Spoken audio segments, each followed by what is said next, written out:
Hi again guys, and welcome to episode 77 of B-Road Ballers, the review series for the hot hatches, and also not necessarily hot hatches, but to some degree more mainstream hatchbacks, which you could say are sleeper cars, when fully tuned at least, and this particular vehicle is one such vehicle.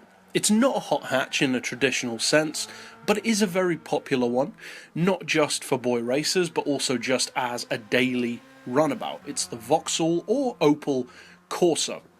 And this particular vehicle is a car that I've, to be honest, never been a fan of. I'm not a Vauxhall or Opel Corsa fan of any generation. The VXR is okay, but even then, I'm just not big on them. I don't dislike the car, it does its job, it's just not really my kind of vehicle.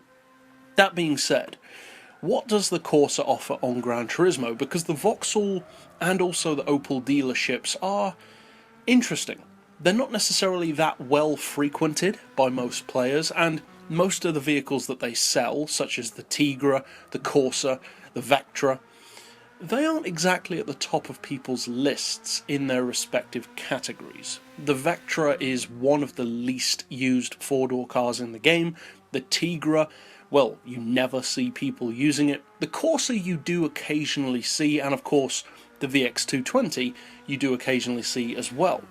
So the question is the Corsa worth using? Because some people certainly do use it. And if so, what is it good for?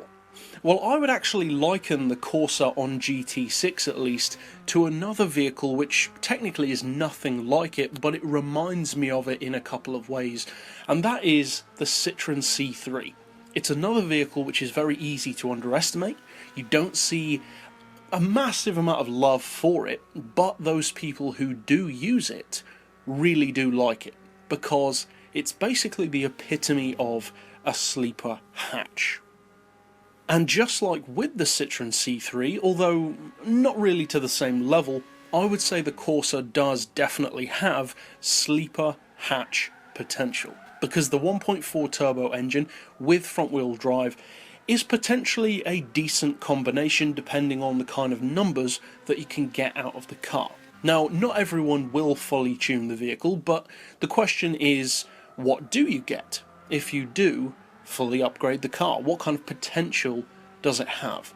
Well, the fully tuned PP is 462, which isn't overly high. There are plenty of other hatchbacks which are far, far higher than the Corsa, and actually not that many which are lower, if you think about it. As far as its fully tuned specs, well, you're looking at 257 horsepower, which is pretty good, 208 foot-pounds of torque, which is probably more impressive than the power, I would say. That's roughly the same kind of torque that you'd expect from a Honda VTEC, again, when fully tuned.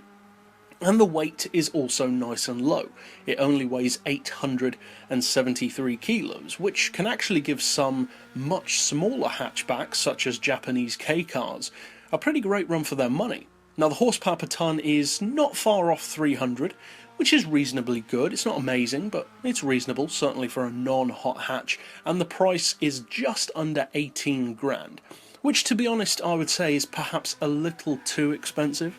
It's not an expensive car overall, but 18 grand is still maybe a little too much. 14 or 15, maybe 13 grand would be more accurate. That being said, is it worth buying? Well, I would say for some drivers, yes, it definitely is, because there are some hatchbacks, such as the Mini 1, which we reviewed a while ago in this series, that aren't necessarily designed to be performance hatches, but have the capability to be turned into, in effect, hot hatch level vehicles.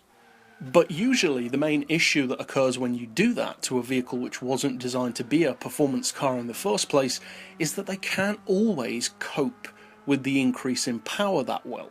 And I think that drawback is really what gives vehicles like the Citroen C3 and also the Corsa the reputation that they have of being better than you'd probably expect, because although they are not strictly speaking hot hatches, they do cope with upgrades and increased performance remarkably well.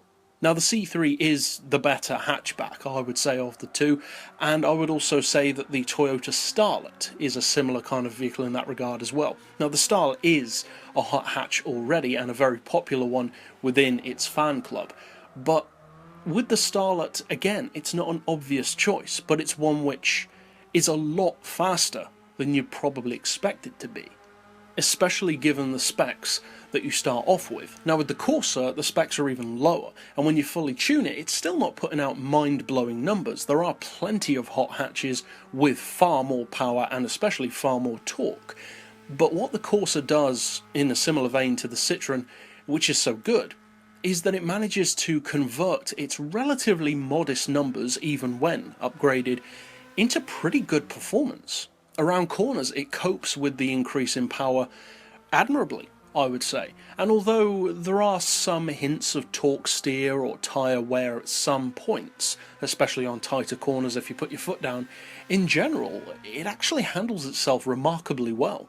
For a vehicle with the kind of power which you'd typically expect more from a Golf R32 or a Focus ST or RS, in a vehicle which was never designed to have that power originally, it really does handle itself and compose itself impressively well. So although the Corsa isn't a vehicle which you could categorise as an essential purchase, as I have with many other vehicles before, it is a car which is definitely worth looking into, because it may not have the sheer straight line power of a bigger, newer hot hatch, or necessarily the cornering performance of some other smaller hatches like K cars, but what it does have is a pretty good mix of both, in a more affordable package than many other top-level hot hatches, and, more importantly than the price, it does it in a visual package, which is about as understated as you can get.